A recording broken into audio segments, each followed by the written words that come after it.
in this nondescript building right here, and on those trails right back there, we developed one of the best trail bikes that's ever been made.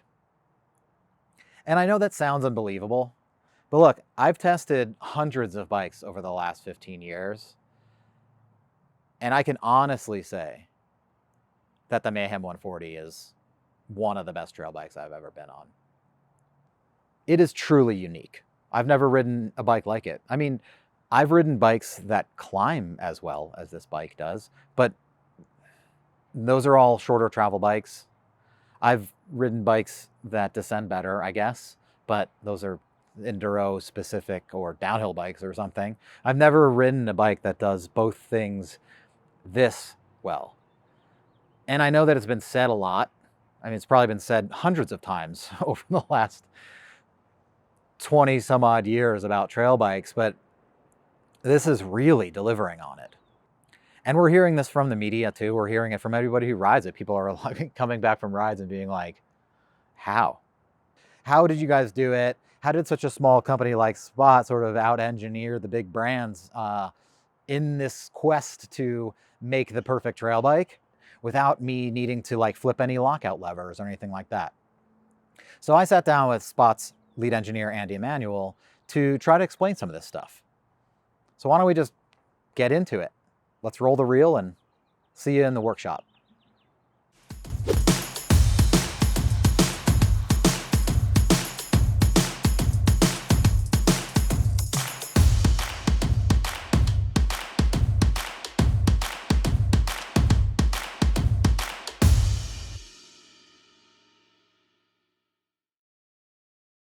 We're here today in Spot's R&D shop. This is where all of the prototyping and development happens. This is where the magic happens, and we're with the guy who makes that magic happen. Andy is our lead engineer, and he's going to talk a little bit about the 140 today. Yeah, so the Mayhem 140 is our newest bike, and it features some brand new technology for us.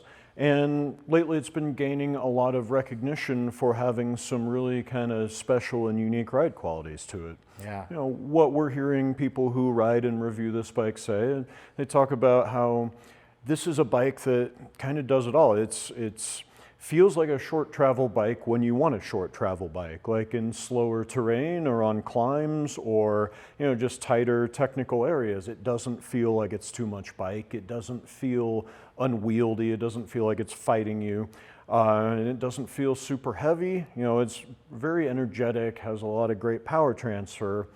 But then when the speeds come up, when you're descending, when you get to open it up a little bit, you get that nice, deep, stable, plush feel to it. It feels like it has more travel than it does. It feels really intuitive and really trustworthy. Yeah, it's really amazing. I mean, it has this feeling where it feels like a shorter travel bike when you want it to, but then feels like a longer travel bike when you need it to. It's doing this kind of like holy grail of trail thing that we've all sort of been like after for a long time. Everybody wants a bike that climbs really well but doesn't hurt them on the downhills. And the feedback that we're getting from media, from customers and everything is, how are you doing this? How is it doing it? So why don't we start off by trying to like high level answer that question? Yeah, so the biggest piece of this is our latest iteration of our own living link suspension that we're calling Inversion for a couple reasons that we'll get into in subsequent videos. But we've been working on this for a few years now, and the big thing that we can do with this new suspension technology is have a lot greater control over the kinematic behavior of the bike. Essentially, you can think of it as we're giving you more of the good stuff and kind of dissipating some of the compromises that are inherent to bike suspension design. And we're doing that all using fewer parts, less hardware, and not only relative to our outgoing designs, but relative to just about any other bike in this category on the market right now. That is something to pause on for a second too, right? Because it really is doing more with less, and that is a big part of our design philosophy, where we're really trying to take complex ideas and boil them down into like simple ways of working. Mm-hmm. But that standout is it's doing actually more than other designs can do. Mm-hmm. and it's doing it with fewer bearings, fewer parts, fewer pivots, all that stuff. Yeah, absolutely. And then one of the other cool things that happens here is that with this new linkage arrangement, we're able to kind of align the forces in the frame with the frame members a little better. I mean, when you look at this frame, you'll see that it's obviously a lot different to anything we've made before and pretty different to most other bikes on the market. But what it means for us is that we've been able to use the material more efficiently, more intelligently, and the results speak for themselves.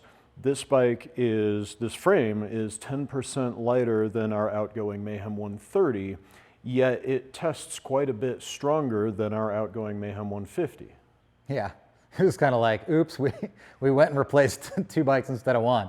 Yeah, we essentially benchmarked our own 130 trail bike.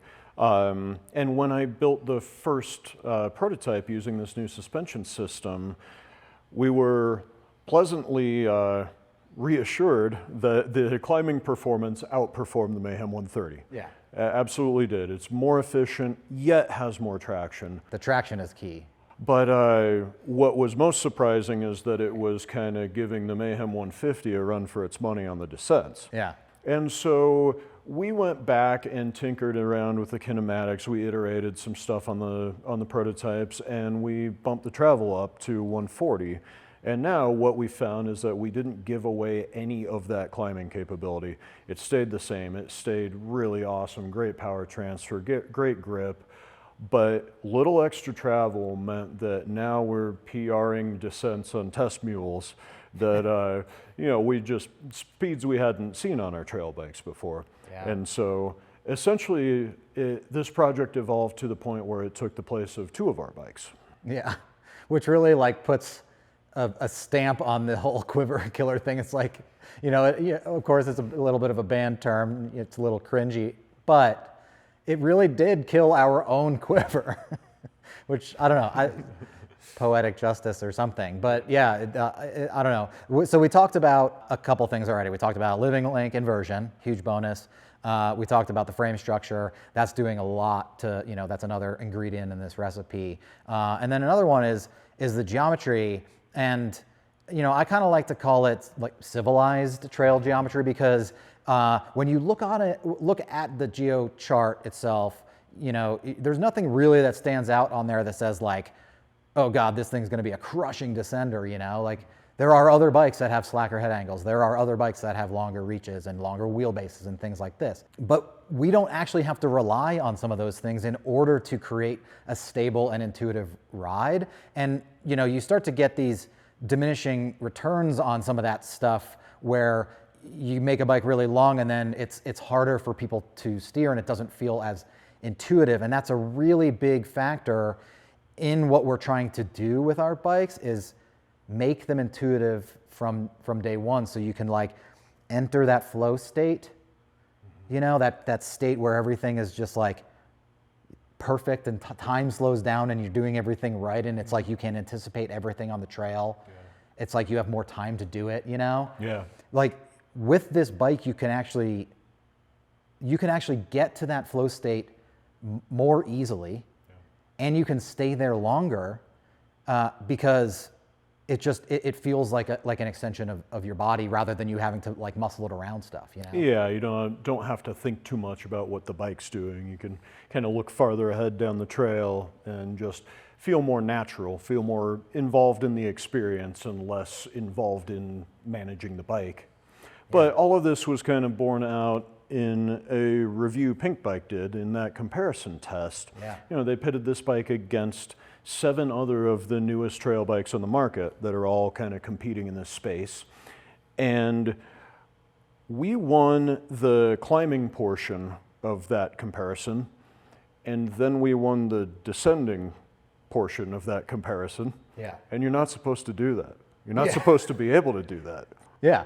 And it couldn't have been predicted based on, again, reviewers, they look at the geocharts and they're making, judgment calls based on that. We all kind of do that. Yeah, there were some preconceived notions for sure. Yeah, exactly. And it's funny, this bike is like a study in, you can't judge a book by its cover, you can't judge a bike by its geo. or even its travel.